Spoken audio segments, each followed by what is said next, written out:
아름다운 찬양들 감사합니다. 오늘 하나님 말씀은 시편 128편입니다. 시편 128편인데,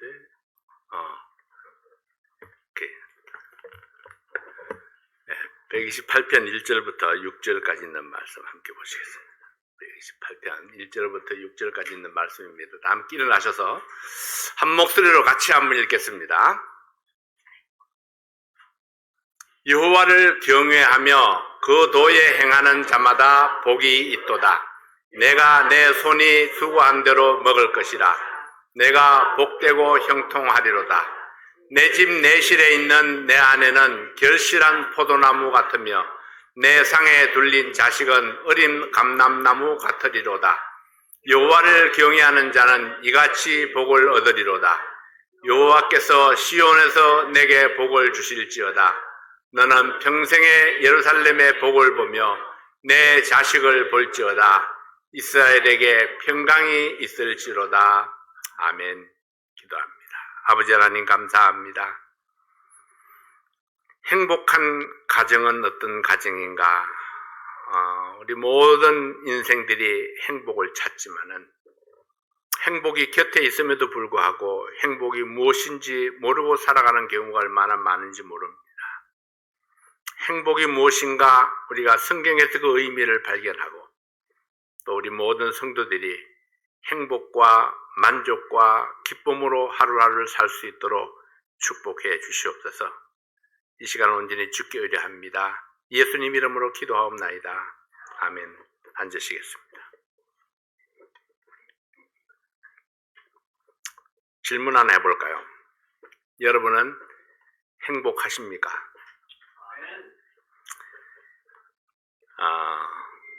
모든 사람이 행복하기를 원합니다.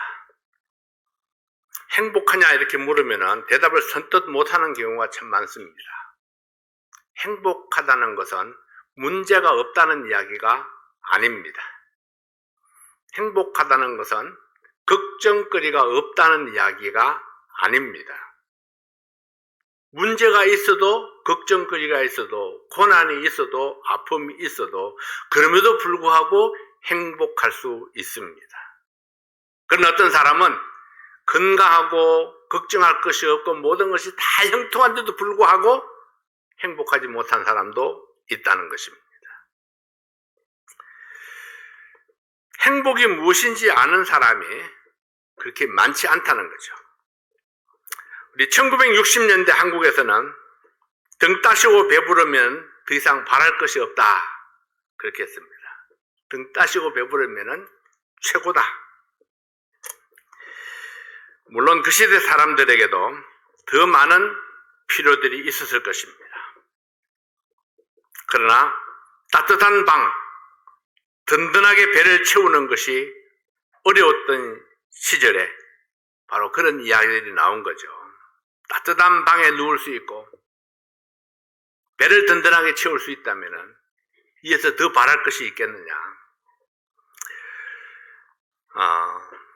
기본적인 것이 해결되면 나는 행복하다 생각하는 사람들이 그 시대에는 많았다는 것입니다.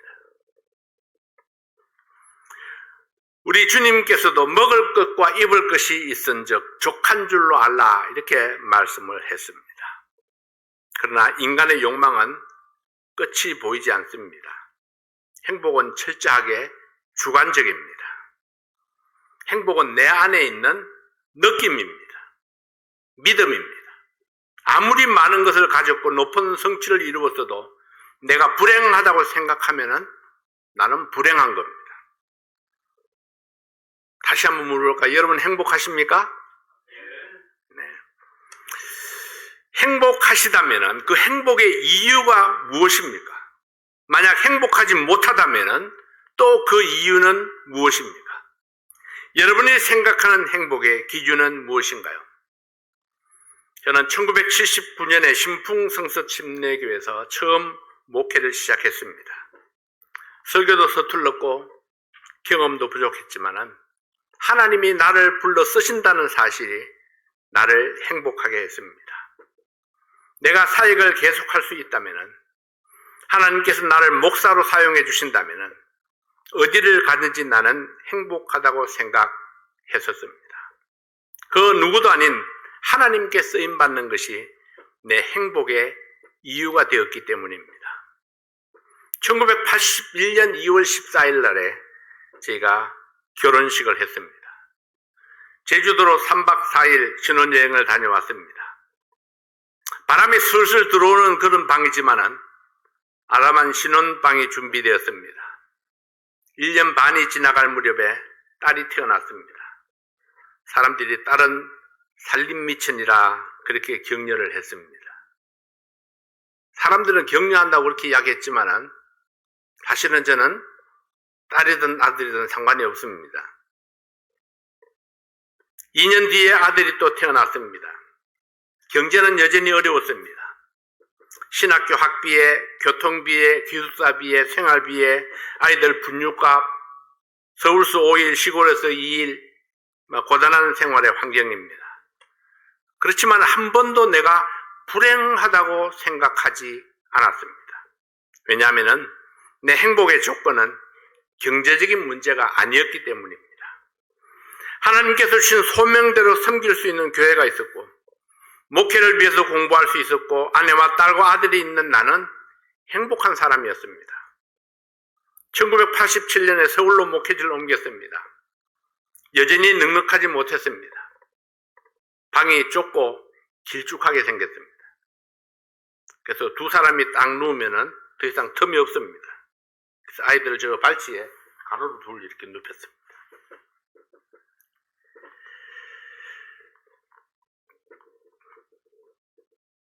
그러나 우리는 사역을 위해서 올인했고 행복한 삶을 이어갔습니다. 물론 마음에 상처를 받을 때도 있었고 섭섭한 일을 당할 때도 있었습니다. 그럼에도 불구하고 여전히 행복했던 것은 언제나 하나님이 내 편이시다, 내가 하나님의 영광을 위해서 부름받은 일을 하고 있다는 그 믿음 때문입니다. 1993년에 미국 LA로 옮겨와서 5년 동안 공부하면서 여전히 가난을 벗어나지 못했습니다. 그런데 한 끼도 굶지는 않았습니다. 이슬을 맞으며 바깥에 잠을 자지 않았습니다. 어려운 것들이 많았습니다. 고난도 많았습니다. 그러나 이런 환경 때문에 내가 불행하다 생각하지 않았습니다. 학교를 졸업하고 교회 개척을 준비했습니다. 하나님께서 열어주실 새로운 장을 향해서 전진할 준비를 하면서 설레는 마음이 있었습니다. 그러던 중에 하나님께서 미국 동부로 나를 옮기셨습니다. 그래서 1998년 9월에 우리 사랑침례교회에 부임하면서 성도들의 많은 사랑을 받았습니다. 시간이 많이 흘렀네요. 여전히 어려움이 많았죠. 사랑하고 믿었던 성도들이 떠나가는 아픔이 가장 컸습니다. 교회 건축 때문에 마음고생도 많았습니다. 그러나 이런 일들도 나를 행복하다는 믿음을 빼앗아가지는 못했습니다. 행복이 무엇인가 자문해 보면은 행복은 환경에 있지 아니하고 물질에 있지 아니하고 성공에 있지 아니었습니다. 행복은 누군가가 가져다 주는 것이 아닙니다. 행복은 행복하다고 생각하는 내 안에 있다는 사실입니다. 하나님께서 나에게 맡기신 그 일을 할 수 있다는 그 자체가 행복의 이유였습니다.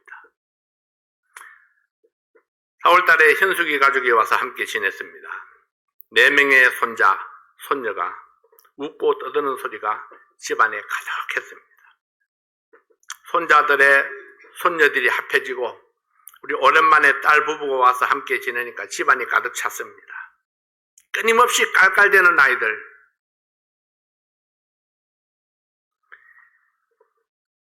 저는 아이들이 웃는 그 소리들이 시끄럽다고 생각되지가 않습니다. 저렇게 웃을 수 있는 것이 얼마나 행복한 것인가, 저는 그렇게 늘 생각을 합니다. 야, 얼마나 엔돌핀이 막 팍팍 솟아날까? 별것도 아닌데도 하루 종일 웃습니다. 그래도 지치지 않습니다. 그것이 아이들입니다.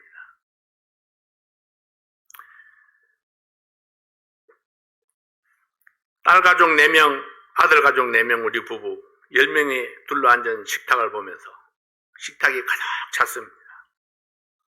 자, 우리는 행복한 가정이다, 그런 생각을 했습니다. 한국에 나가서 목사님들을 만나면은 목사님들이 저한테 그런 이야기를 합니다. 자네는 참 성공했네. 내가 뭘 성공했나요? 딸이 목회를 하지, 아들이 목회를 하지, 다 아들, 딸이 하나님 일을 하고 있으니까 이게 성공한 게 아닌가.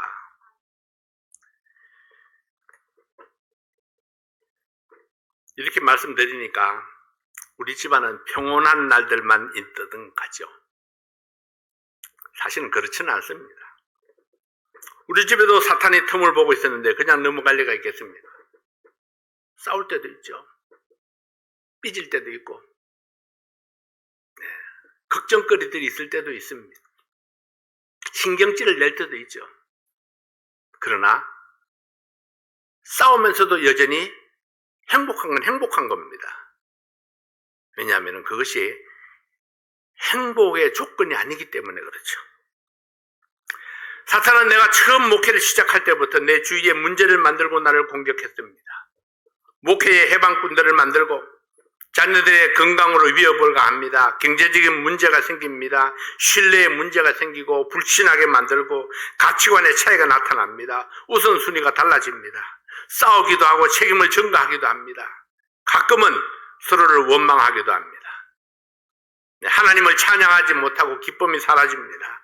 그럼에도 불구하고 하나님을 신뢰하면 여전히 행복은 내 안에 있습니다. 현대 가정들이 수많은 문제들에 시달리고 있습니다. 그러나 여전히 사람들에게는 행복한 가정을 이루고 싶은 그런 소망이 있습니다. 모든 사람들에게 있는 공통된 소망임에도 불구하고 정말 행복한 가정은 많지 않습니다. 왜냐하면 행복의 개념을 잘 모르는 분들이 많습니다.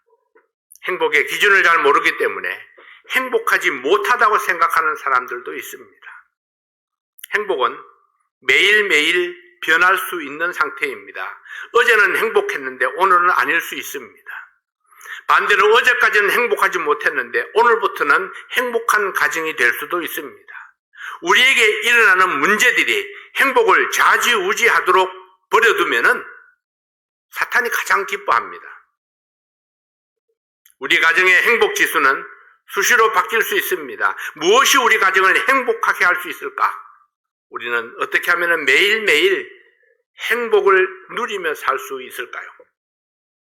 첫 번째는 모든 일에 하나님을 인정하는 것이 비결입니다. 1절 말씀에 보면 여호와를 경외하며 그 도에 행하는 자마다 복이 있도다 했습니다. 행복한 그룹에 들어있으면 행복한 것이 아닙니다. 행복한 한 사람이 모여서 행복한 그룹이 될 수 있습니다. 행복은 철저하게 개별적이라는 것입니다. 가족 구성원 중에 어떤 사람은 행복하고 어떤 사람은 행복하지 않을 수도 있습니다. 가족들의 믿음이 각각 다르기 때문입니다. 이것은 모든 가족들이 구원받았느냐 하는 질문과는 다른 이야기입니다. 구원받은 그리스도인이라 할지라도 현재 자기 삶 속에서 하나님을 인정하지 아니하면 행복을 누릴 수 없습니다. 문제가 생기고 고난이 찾아올 때에 하나님을 신뢰하지 아니하면 평안을 유지할 수가 없습니다. 마음의 평안을 잃어버리면 행복할 수가 없습니다. 따라서 가족들 중에 한 사람이라도 믿음에서 벗어나서 다른 가족들의 근심거리가 되어 있다면 적어도 그 순간은 행복한 가정이라 말할 수 없습니다. 가족 중에 누군가가 하나님을 예배하지 아니하고 가족 중에 누군가는 불만이 가득하여 다른 가족들에게 신경질만 내고 가족 중에 또 누군가는 하나님을 섬기는 일에 한마음이 되지 못한다면 결코 행복한 가정이라 말할 수 없습니다. 우리 가족들은 다 행복할까요? 사실 저도 모릅니다. 다만 우리 가족은 우리 가정의 가훈을 가슴에 새기고 실천하기를 원하는 그런 마음이 제게 있습니다. 우리 집 거실에 앉아서 벽을 이렇게 마주보면은 딱 들어오는 액자가 하나 있습니다. 범사에 하나님을 인정하라. 이것이 우리 가정의 가훈입니다. 범사에 하나님을 인정하라. 모든 일에 하나님을 인정하는 삶을 산다면 우리는 모든 일에 하나님의 인도하심을 받게 될 것이라고 믿습니다. 물론 어떤 날은 실패할 수도 있고 어떤 날은 건너뛸 수도 있습니다. 매일매일 온 가족이 행복할 수도 있지만은 하루 건너 행복할 수도 있고 일주일에 며칠만 절반만 행복할 수도 있습니다. 우리가 행복하기 원한다면은 더욱더 모든 일에 하나님을 인정해야 합니다. 우리가 비록 자주 실패할지라도 내 자녀들이 내가 원하는 대로 따라와 주지 아니할지라도 실망하지 아니하고 포기하지 아니하고 하나님 섬기기를 가르치고 말씀을 지켜 행하는 훈련을 시도해야만 합니다. 지난 10년 동안 실패했어도 우리는 오늘 또다시 시도해야 됩니다. 그래서 범사에 하나님을 인정하는 삶을 살게 된다면 모든 일에 하나님을 인정하게 되면 하나님의 뜻을 묻게 되고 하나님의 눈치를 살피게 됩니다. 하나님의 뜻이 무엇일까? 하나님은 어떤 것을 좋아하실까? 이렇게 하면 하나님이 싫어하실까? 좋아하실까? 하나님 눈치를 좀 살펴야 됩니다. 그래서 내 안에 있는 성령이 기뻐하지 않냐면은 내가 행복할 수가 없습니다. 내 안에 있는 성령을 기쁘시게 하려면은 하나님 눈치를 좀 봐야죠. 하나님을 기쁘시게 해야 됩니다. 내 안에 있는 주님이 슬퍼하고 있는데 분노하고 있는데 내가 겉으로 깔깔댄다고 해서 행복할 수는 없다는 것입니다. 그래서 우리는 모든 일에 하나님을 인정한다. 이것은 내 안에 있는 하나님의 눈치를 좀 보고 하나님께서 내게 원하시는 것이 무엇일까? 이 순간에 하나님이라면 어떻게 하실까? 하나님이 나에게 무엇을 요구하시는가?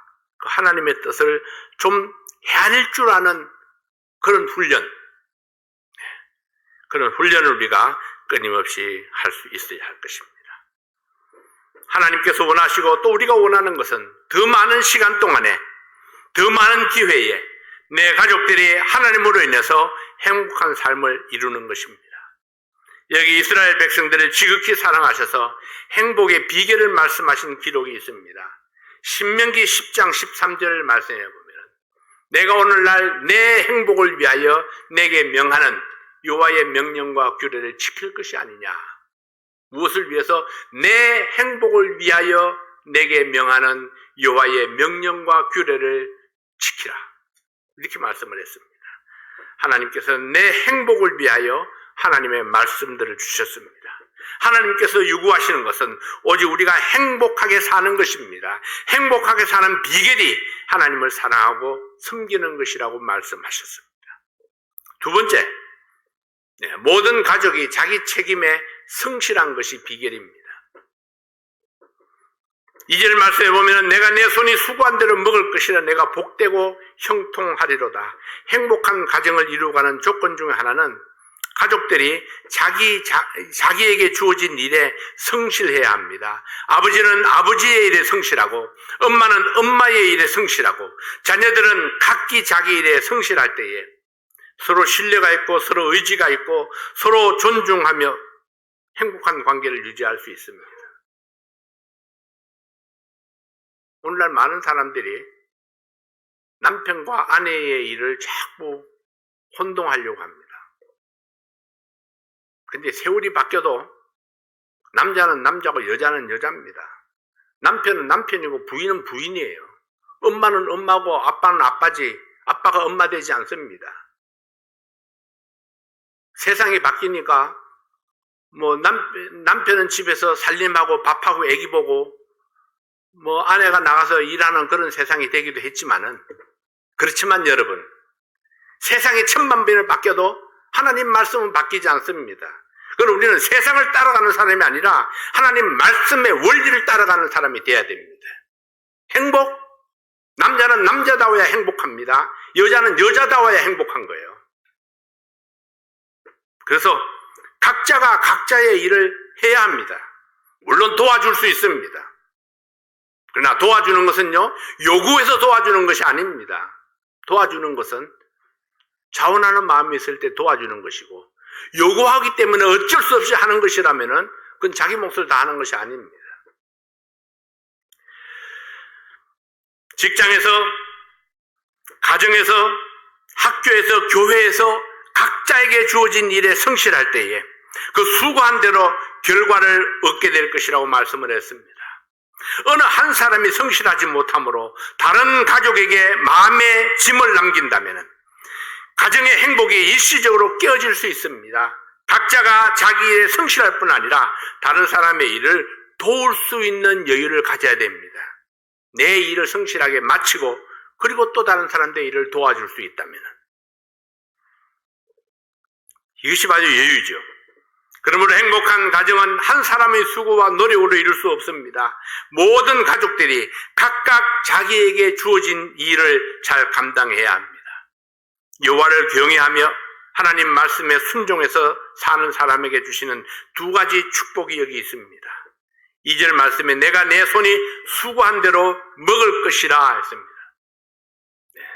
내가 내 손이 수고한 대로 먹을 것이라. 축복 중 하나는 내가 수고한 대로 소산을 먹을 수 있게 될 것입니다. 에덴 동산에서 아담이 범죄했을 때에 하나님께서 아담에게 내리신 형벌 중에 하나는 땅이 아담으로 인하여 저주를 받고 아담은 종신토록 수고하여야 그 소산을 먹을 수 있다고 말씀을 했습니다. 그 후에 가인이 아벨을 죽이고도 그 죄를 회개치 아니하고 도리어 하나님을 속이려 했을 때에 하나님께서 가인이 땅으로부터 저주를 받게 될 것이라고 말씀을 했습니다. 창세기 4장 11절 12절을 말씀해 보면 땅이 그 입을 벌려 내 손에서부터 내 아우의 피를 받았은즉 내가 땅에서 저주를 받으리니 내가 밭 갈아도 땅에 다시는 그 효력을 내게 주지 아니할 것이요 너는 땅에서 피하며 유리하는 자가 되리라. 가인은 땅으로부터 저주를 받아서 더 이상 수고한 대로 땅의 소산을 먹을 수 없었고 하나님께서 말씀하신 대로 농사를 짓지 못하고 떠도는 신세가 되고 말았습니다. 시편 127편에서도 하나님께서 집을 세우지 아니하시면 세우는 자의 수고가 헛되고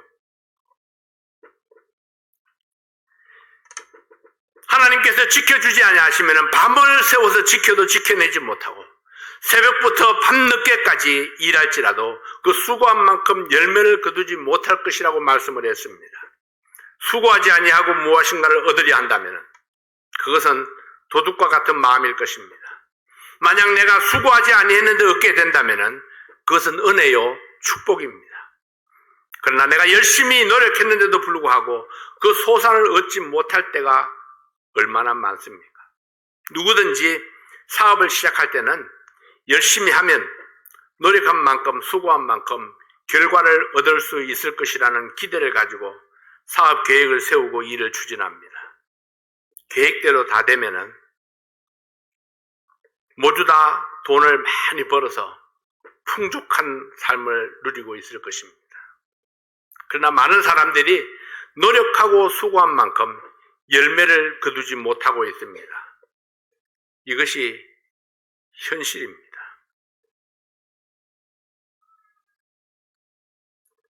우리는 지금 4주 동안 이루겠다고 장담한 공사를 지금 몇 달이 됐나? 한 10달 정도 돼가는 것 같으네요. 10개월 정도. 4주가 지금 10개월이 넘어가도 아직 완성을 못하고 있습니다. 아마도 12개월이 지나면 완성할 수 있을까? 그것도 잘 모르겠어요. 그럼 그렇게 하면은 그 사람들은 열심히 하지 않았느냐? 그것도 아닙니다. 그 사람도 나름대로 열심히 했습니다. 근데 상황이 자꾸 바뀌는 거예요. 상황이 자꾸 바뀌다 보니까 그 사람들도 아마 우리 공사를 하는 사람들도 우리 공사를 하고 별로 수익을 얻지 못할 거예요. 어쩌면은 많은 손해로 끝날는지도 모릅니다. 그동안에 자재값도 오르고 시간이 많이 지나면서 여러 가지가 많이 달라졌습니다. 수고한 대로 결과를 얻을 수 있다면 얼마나 좋을까요? 근데 수고한 만큼 결과를 얻지 못하는 경우가 더 많다는 것입니다. 이것이 우리가 살아가고 있는 현실입니다. 오늘 하나님을 경외하는 성도에게 주신 약속은 이것입니다. 내 손이 수고한 대로 먹을 것이라. 하나님은 어떤 방법으로 우리가 수고한 대로 먹을 수 있도록 축복해 주실는지 잘 알지 못합니다. 그러나 분명한 것은 하나님의 약속입니다. 내가 범사에 하나님을 잘 섬기면은 내 손이 수고한 대로 먹을 것이라고 말씀을 했습니다. 아담의 범죄는 하나님을 경외하지 못하고 교만하게 되어서 하나님 말씀보다 사탄의 말에 더 귀를 기울였기 때문에 마음을 빼앗기고 범죄했습니다. 그 결과 인류는 수고한 대로 그 수고의 열매를 다 거두지 못하게 되었습니다. 그러나 이제 우리가 하나님을 경외함으로 겸손하게 하나님의 말씀을 듣고 순종해서 하나님의 자녀로서의 삶을 살게 될 때에 하나님께서 우리의 삶을 축복해 주십니다. 내 손이 수고한 대로 그 열매를 얻게 될 것을 약속해 주셨습니다.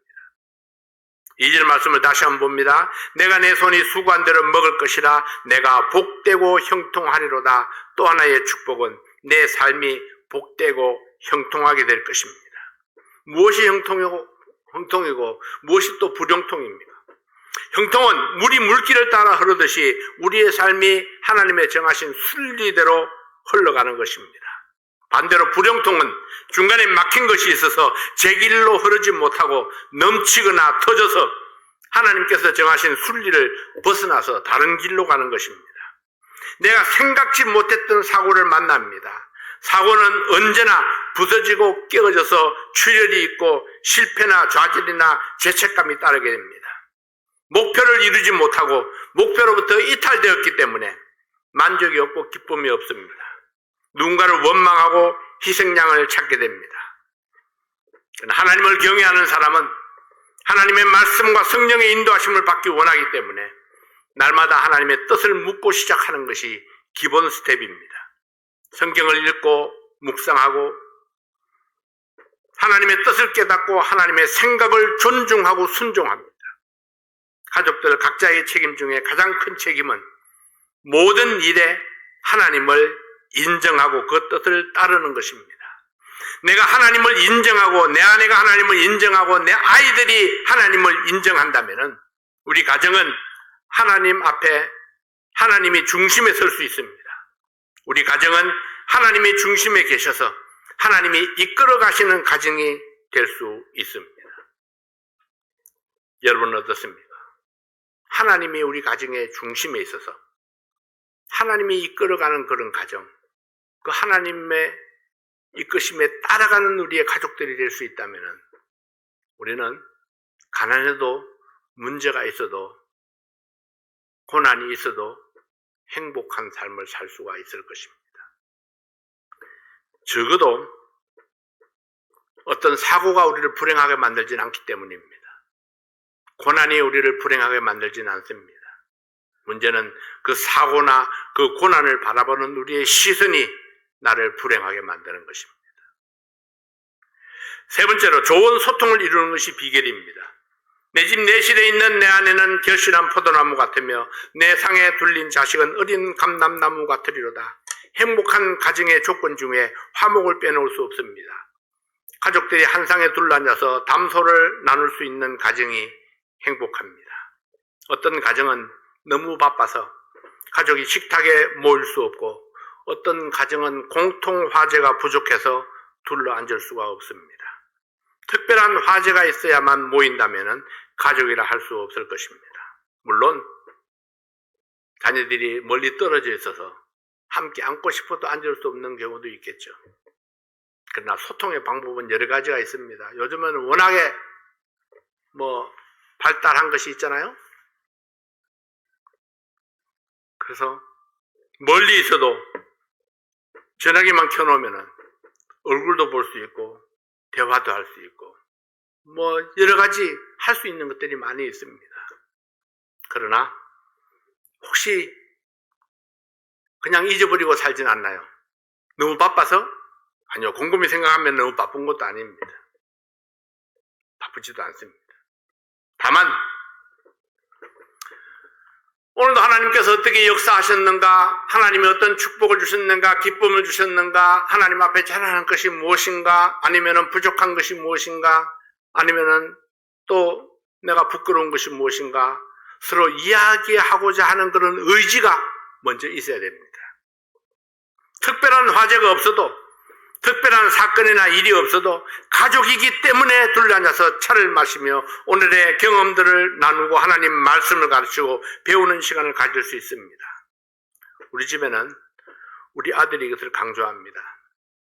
식탁에 둘러앉아서 함께 보내는 시간을 늘리자고 제안을 합니다. 근데 왜 아빠는 사무실로 사라지고 엄마는 안방으로 자고 사라지느냐고.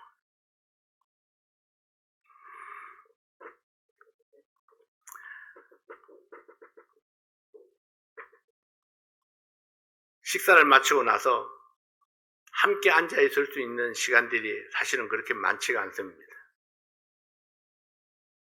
나는 내가 바쁘다 보니까 저녁 식탁에 내가 앉지 못하는 경우가 참 많이 있습니다. 사무실에 나와서 저녁에 성경 공부를 하고 나서야 집에 들어간다든지, 수요일 저녁 예배를 마치고 나서야 집에 들어간다든지, 이런 경우들이 있죠. 설교를 준비하다가 마치지 못하면은 여기서 해결을 하고 그냥 계속해서 저녁 때까지 8시, 9시까지, 10시까지 있다가 들어가는 경우도 있습니다.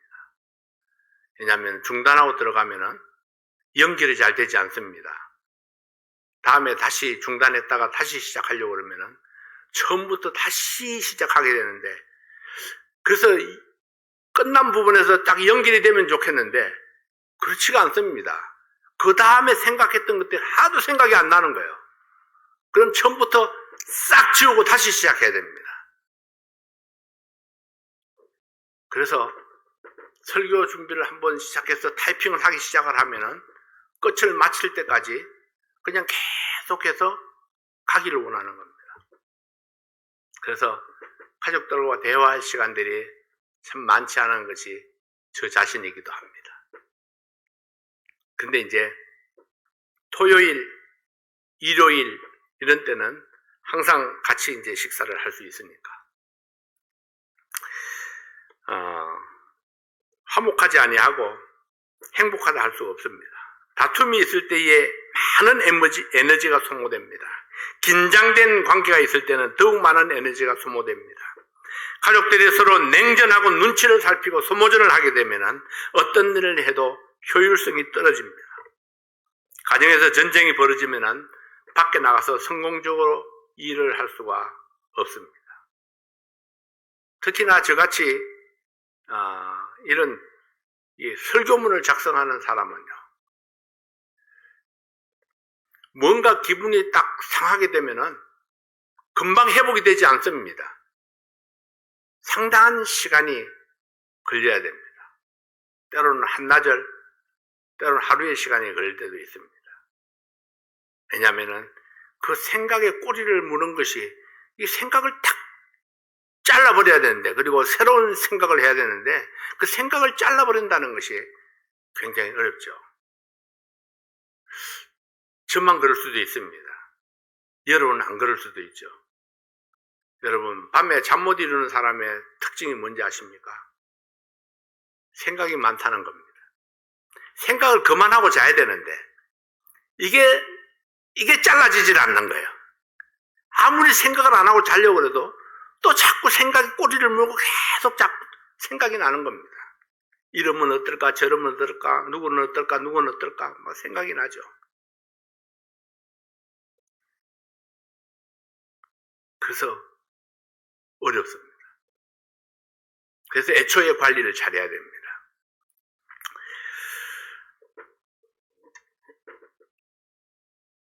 저는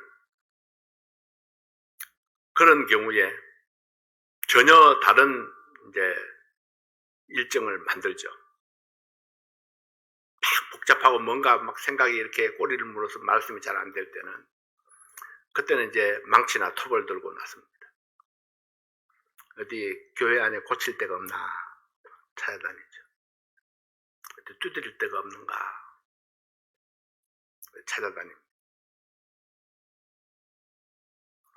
아니면은 저기 공동묘지를 자주 찾죠, 제가. 저기 있는 공동묘지가 가지고 공동묘지를 돌면서 비석들을 살펴봅니다. 새겨진, 그 비석들에 새겨진 것들. 이 사람은 몇 년도에 태어나서 몇 년도에 죽었구나. 이 사람들은 가족들이 다 묻혀있네. 이 사람들은 부모님보다 애들이 더 먼저 가셨구만. 이 사람은 예수 믿는 사람인가 보다.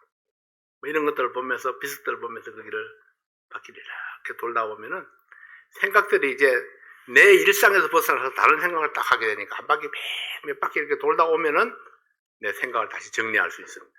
다시 내 생각으로 돌아올 수 있습니다.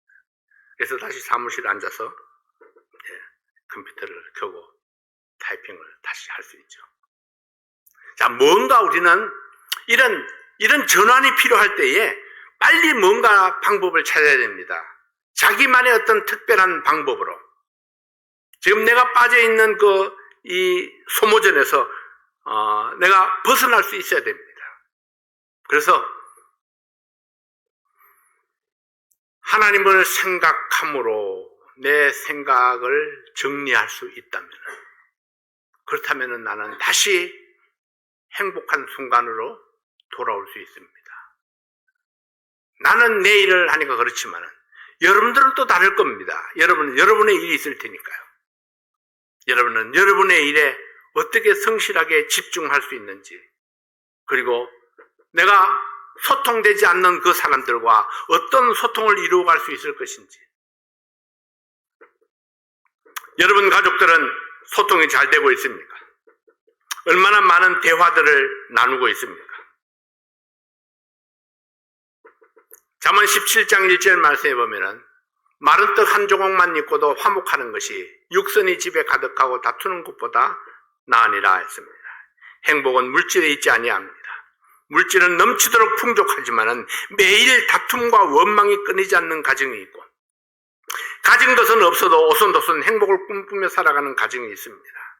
행복은 소통과 화목함에서 시작합니다. 로마서 5장 10절 말씀에 보면 곧 우리가 원수 되었을 때에 그 아들의 죽으심으로 말미암아 하나님으로 더불어 화목되었은즉 화목된 자로서는 더욱 그의 살으심을 인하여 구원을 얻을 것이니라 했습니다. 모든 인간은 하나님 말씀에서 떠나 있었기 때문에 하나님과 원수가 되었고 화목하지 못했습니다. 그러나 예수 그리스도가 우리를 위해 죽으심으로 하나님으로 더불어 화목하게 되었습니다. 화목하게 된 인간에게는 소망이 있습니다. 화목은 우리 행복의 가장 기본적인 조건을 이루는 것입니다. 화목은 우리 가정뿐만 아니라 내 주변에 있는 모든 사람들과 그 화목할 때에 내가 여전히 그 사람을 만나도 행복할 수 있습니다. 화목하게 하는 비결. 네 번째로 믿음이 계속 전수되는 것이 비결입니다. 5절 6절 말씀에 보면은 여호와께서 시온에서 내게 복을 주실지어다. 너는 평생의 예루살렘의 복을 보며 내 자식의 자식을 볼지어다. 이스라엘에게 평강이 있을지로다. 여호와께서 시온에서 복을 주신다 했습니다. 시온은 어디입니까? 예루살렘입니다. 예루살렘은 어디인가요? 하나님의 성전이 있는 곳입니다. 하나님의 성전은 무엇입니까? 그것은 곧 하나님의 말씀이고 하나님입니다. 할아버지, 할머니의 믿음이 훌륭했다 할지라도, 아버지, 어머니가 성공적인 믿음 생활을 했다 할지라도, 내 자식이 믿음에서 실패하고 있다면 어찌 그 가정에 행복할 수 있겠습니까? 나의 자식들이 믿음으로 승리하는 모습을 보게 될 때에 그 가정에 기쁨이 지속될 수 있습니다. 그러므로 내 가정의 행복은 믿음이 계속 전수되어질 때에 행복을 지켜갈 수 있습니다. 우리 가정이 행복하기 위해서는 내 자녀들의 믿음 생활을 내가 지도할 수 있어야 합니다. 부모 따로 자녀 따로 하는 믿음 생활이 그 가정의 행복을 유지할 수 없습니다. 어느 날 서로 다른 이질적인 믿음과 감정을 발견하게 될 것입니다. 그러므로 행복한 가정은 부모의 믿음이 자녀들에게 전수되는 가정입니다. 저는 믿음의 일대입니다. 제가 제일 먼저 믿음을 가졌습니다. 그러나 하나님의 은혜로 아버지 어머니가 구원받았고 누님과 형수님 그리고 동생이 구원받았습니다. 그리고 지금은 온 가족이 믿음 안에 있는 가정을 이루었습니다. 그러나 때때로 믿음의 조상을 가진 분들을 보면은 부러운 마음이 듭니다. 할아버지, 할머니, 아버지, 어머니가 믿음 안에 있어서 기도로 후원하는 사람들이 부러웠습니다. 하나님께서는 이런 제 소원을 들으시고 축복해 주셨습니다. 아마 내 손자는 그렇게 생각할 거예요. 아, 할아버지, 할머니가 믿음으로 살았다. 아버지, 어머니도 믿음으로 살았다. 우리도 믿음으로 살고 나도 내 아들, 딸들에게 믿음으로 가르쳐야 되겠다. 어쩌면은 이렇게 믿음이 전수되어서 쭉 이렇게 내려갈 수 있다면 행복의 조건을 다 갖추는 것이 아닌가 생각이 됩니다. 하나님의 축복으로 아들이 사역을 위해서 생애를 드렸고 딸이 사모가 되어서 열심히 그 사역을 돕고 있습니다. 믿음이 세워지고 전수되는 가정이 되었기 때문에 하나님께 특별한 감사가 있습니다. 이 모든 행복의 조건들은 서로 밀접하게 연결되어 있습니다. 여호와를 경외하며 그 말씀을 지켜서 실천하는 삶이 행복한 가정의 시작, 기초입니다. 이것이 복의 시작입니다. 가족들 한 명 한 명이 믿음 안에 있고 하나님을 경외할 때에 행복한 가정을 이룰 수 있습니다. 가족들이 각기 자기에게 맡겨진 일에 성실할 때에 행복한 가정을 이룰 수 있습니다. 가족들이 어떤 경우에도 화목을 추구할 때에 가정이 행복할 수 있습니다. 믿음이 가정 안에서 계속 전수될 때에 그 가정이 행복한 가정을 이룰 수 있습니다. 하나님 때문에 행복한 가정, 하나님의 말씀을 지킴으로 행복한 가정, 하나님의 말씀 안에서 행복을 찾아가는 그런 우리 모든 성도들이 될 수 있기를 바랍니다. 행복, 여러분 먼데 있지 않습니다. 옛날에 그런 시를 읽은 적이 있는데요. 내가 그걸 찾으려고 했는데 찾지를 못했어요. 행복을 찾아서 산을 넘고 강을 건너서 행복을 찾아갔는데 어디도 없고 어디도 없고.